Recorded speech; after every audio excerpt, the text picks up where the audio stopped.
अब उसी प्रसंग पर आते हैं कि श्री धर्मदास जी उस मथुरा के जोड़ में, तालाब में, तीर्थ में, जिस पानी के अंदर ना जाने कितने जीव जंतु घूम रहे होते हैं और उसमें सैकड़ों हजारों की संख्या में आदमी नहाते हैं, उसी में स्नान करके और सुबह सुबह वक़्त से उठ के स्नान करके और उसी तालाब से कि जल, तीर्थ का जल पवित्र होता है, उसे एक लोटा भर के पानी का साथ में रख लिया और उसी में से भगवान एक कुछ ऐसे अक्षेत्र लिप्या, जैसे गोबर, गाय के गोबर से मिट्टी से कुछ मिलाकर और उस स्थान को लीपते थे उसको, और उसको पवित्र मानते थे। जैसे कोई खाना खुना बनाते हैं वहाँ भी वो चौका अवश्य लिपा करते थे और अपनी भक्ति करने के लिए जो भगवान की मूर्ति वगैरह साथ ले रखी थी, मूर्ति पूजा करते थे, सालग्राम की पूजा करते थे, साले की, और गीता भी साथ ले रहे थे, डेली पाठ किया करते थे। उसके लिए भी अलग से स्थान लीप के और वहाँ भगवान का जो कपड़ा बिछा के सुंदर सा एक थाली के अंदर छोटी सी प्लेट में भगवान की मूर्ति जो कर्म कांड करते थे वो रखी। पहले वाले कपड़े सब उतारे, भगवान को नहलाया, उस मूर्ति को 3-4 इंच की थी, और फिर उसको ऊपर सारे छोटे छोटे कपड़े धोती धाती सारी बांध के तिलक वगैरह लगा के धूप दीप दे के और फिर लगा अपनी गीता जी का पाठ करने। और परमात्मा क्या कहते हैं, गोता मारूं स्वर्ग में जा बैठूं पाताल, गरीब दास ढूंढता फिरूं मैं अपने हीरे मोती लाल। उसी आधार से परमात्मा, उसी आधार से अपनी उस प्यारी आत्मा को काल के जाल से निकालने के लिए होय होय 100 सलसीदर मैं करूं अपने दिन के काज। पुण्यात्माओं, आप हो कति बालक अभी, और जिस दिन आपकी या ऐम अट्टेगी ना, जब देखना आपको पता चलेगा अपने भगवान के बारे में कि सचमुच वो अपना मालिक है, अपना बाप है, हमारा जनक है, जो हमारे लिए कितना भटक रहा है।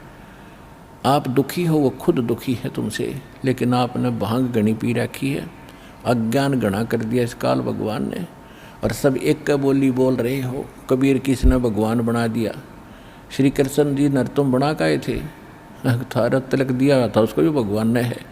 सुनी सुनाई बातों से, दंत कथाओं से उनको सब सुप्रीम पावर माना।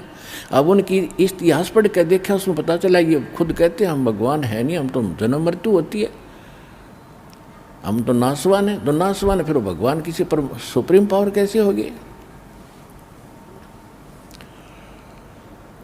तो उस समय आपको महसूस होगा कि सचमुच हम तक घनी गलती कर रहे हैं, आज तक भगवान के साथ नहीं जुड़े। अगर हम जरा सा भी इधर लगन लगा दें तो एक कति दृढ़ता से पकड़ लेगा आपको भगवान, फिर छोड़ेगा नहीं। अब वहाँ वो गीता का पाठ पढ़ रहा है, डेली एक पाठ, जो भी उसने अध्याय बता रखा था, एक एक अध्याय डेली पढ़ा करते थे। उधर से परमात्मा एक जिंदा महात्मा का रूप बना के, जिंदा, मुसलमानों के अंदर विशेषकर ये जिंदा टाइप के साधु होते हैं जो एक ओवरकोट पहनते हैं पूरा घुटनों से नीचे तक का। जैसे कई बार आपने देखे हो इस सिख धर्म में निहंग पहनते हैं, एक ऊपर का नीला सा ओवरकोट, और वो जिंदा महात्मा पहनते थे इसी टाइप का काला ओवरकोट, और एक अंडरवियर कच्छा, यानी घुटनों तक का, से ऊपर तक का एक अच्छा, और एक पर एक टोपा है, ऐसे ऊंचे से चोटेगा न्यू। तो ऐसी दाढ़ी भगवान का रखा करते थे दाता। तो ऐसी वेशभूषा वाले को जिंदा संत कहा करते थे, जिंदा महात्मा कहते हैं। और इस कलयुग में दास ने जिन महापुरुषों की जीवनी पढ़ी है, उन सबको परमात्मा जिंदा महात्मा के रूप में मिले हैं। धर्मदास जी को जिंदा महात्मा के रूप में मिले, आदरणीय धर्मदास साहिब जी को, आदरणीय मलुकदास साहिब जी को, आदरणीय नानक साहिब जी को बेई नदी पर जिंदा महात्मा के रूप में मिले। आदरणीय गरीबदास साहिब जी को गांव छुड़ानी जिला झज्जर वाले को भी जिंदा महात्मा के रूप में छुड़ानी के खेतों में मिले। आदरणीय दादू साहिब जी को जिंदा महात्मा के रूप में मिले। आदरणीय गीसा दास साहिब जी को भी जिंदा महात्मा के रूप में मिले। तो इसी प्रकार वो परमात्मा जिनको भी मिले हैं वो जिंदा महात्मा के रूप में मिले हैं। हजरत मोहम्मद जी को भी जिंदा महात्मा के रूप में मिले थे। तो जो भी उनकी प्यारी आत्माएं हैं जो काल के में फंसी हुई है, उनसे निकालने के लिए दाता इस कलयुग में इस वेशभूषा में मिले हैं। तो धर्मदास जी के पास वो जिंदा महात्मा के रूप में थोड़ी सी दूरी पर, जैसे 10-20 फुट की दूरी पर बैठ गए परमात्मा, 50 फुट की दूरी पर। क्योंकि हिंदू धर्म के जो साधु संत विशेषकर उस समय होते थे वो छुआछात गणी करते थे और मुसलमानों से तो ज़्यादा ही करते थे। इसलिए परमात्मा ने सोचा, मालिक थे उन मालूम था, क्योंकि हमारे पास पहुंचने के लिए परमात्मा ने कैसी लीला करनी पड़ी। दूर बैठूं ताकि ये कुछ बिदके नहीं मेरे तय, कदे मैं मुझे खुरका धमका देर सुने नहीं मेरी, मैं निकट चला गया था। तो दूर बैठ के दाता और ऐसे उसकी तरफ ध्यान नहीं दे करके यूँ बैठ के एक तरफ मुँह करके, जब उसने वो पाठ पूजा शुरू करी, आवाज़ बोलने लगा ऊंची ऊंची स्वर में, तो धीरे धीरे 10-1 फुट पर आकर मालिक बैठ के 10-15 फुट पे उसके निकट धर्मदास के। धर्मदास जी ने सोचा कि तेरी वाणी को सुनकर, गीता जी के गूढ़ ज्ञान को सुनकर ये मुसलमान भक्त आकर्षित हुआ है और ये भ्रमित है, क्योंकि मुसलमानों के पास भक्ति नहीं है। ऐसा जैसा भी हम हिंदू कहते थे मुसलमानों के पास भक्ति नहीं, मुसलमान कहते थे हिंदुओं के पास भक्ति नहीं क्योंकि ये देवी देवताओं की पूजा करते। ऐसे अब भूल सी पड़े रही थी। तो धर्मदास जी ने सोचा इस भगत ने सुना दूं बढ़िया बढ़िया बात सारी। अब वो पहले तो मूल पाठ पढ़ रहा था संस्कृत, फिर हिंदी भी बोलने लग गया साथ में। और क्या बता रहा है, मोटी मोटी सी कई, उस दिन जैसे पहले आध घंटा पाठ करता था, उस दिन 1.5 घंटा कराया। सारी ये समझाए दो, सुनने लग रहा है ध्यान से, और परमात्मा यूँ करें बैठे बैठे। अब बहुत अच्छी तरह समझ पूरी, यानी इंटरेस्ट ले रहे हैं जैसे। उस दिन उसने और जानबूझकर मोटे मोटे मेन से घने श्लोक सुना दिए। तब परमात्मा ने कहा कि हे महाराज जी, मैं एक भ्रमित व्यक्ति हूँ, बहुत से साधु संतों के पास मैं गया हूँ, मेरी संतुष्टि नहीं हुई, और मैंने आपकी वाणी सुनी है, आपने ये ज्ञान सुना इस पुस्तक से पढ़कर, मेरा तो हृदय खींच लिया। मुझे आशा है कि शायद आपके पास बहुत अच्छी भक्ति और ज्ञान है, तो मुझे मेरा मोक्ष कैसे होगा मैं जानना चाहता हूँ। तो उसने धर्मदास जी ने बताया कि देखो, मोक्ष का पहला मार्ग है कि जीव हिंसा नहीं करनी चाहिए, और जो जीव हिंसा करते हैं वो कभी पार नहीं हो सकते, उनका मोक्ष नहीं हो सकता। क्योंकि धर्मदास जी को पता था मुसलमान है, मुसलमान मांस मिट्टी खाते ही हैं, जीव हिंसा करते हैं। तो 5-10 मिनट तो उसने जीव हिंसा पर लेक्चर दिया।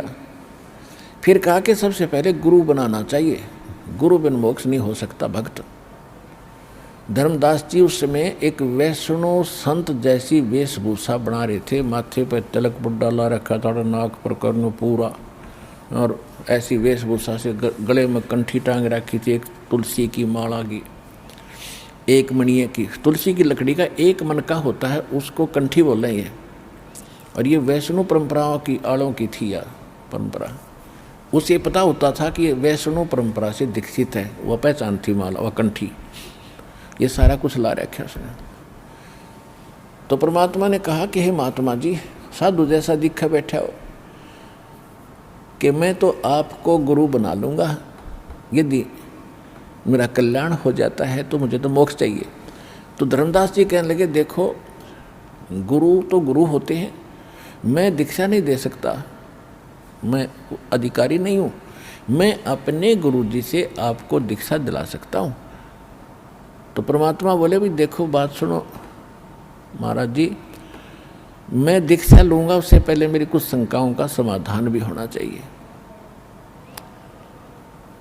तो धर्मदास जी ने कहा कि बोलो आपकी क्या शंका है, कि आप किसकी पूजा करते हैं। तो धर्मदास जी ने कहा कि देखो हमारे देवता हैं श्री राम, श्री कृष्ण और विष्णु भगवान और शंकर भगवान। विशेषकर हम वैष्णव परंपरा के हम विष्णु जी को, सतोगुण भगवान को ही इष्ट मानकर पूजते हैं। तो परमात्मा ने बोला कि क्या ये भगवान आपके अविनाशी हैं? हाँ, ये तो अविनाशी हैं, अजरो अमर हैं। परमात्मा ने पूछा क्या इनकी कोई माता पिता भी है? कि नहीं नहीं नहीं, ये तो अजरो और अमर अजन्मा है, इनके कोई माता पिता नहीं, ये सारी सृष्टि के रचनहार यही है। तो क्या इनसे ऊपर भी कोई अल्लाह खुदा है? हमने मुसलमान धर्म वालों से सुना है कि इनसे ऊपर कोई और खुदा है। धर्मदास कहता है कि नहीं नहीं नहीं, ऐसा कुछ नहीं है, ऐसा कुछ नहीं है। तो आप ये किस बुक को पढ़ रहे थे? कौन सी किताब है जिसमें से आप ये ज्ञान हम सुन रहे थे हम आपका? तो धर्मदास जी ने बताया कि श्रीमद् भगवत गीता है ये।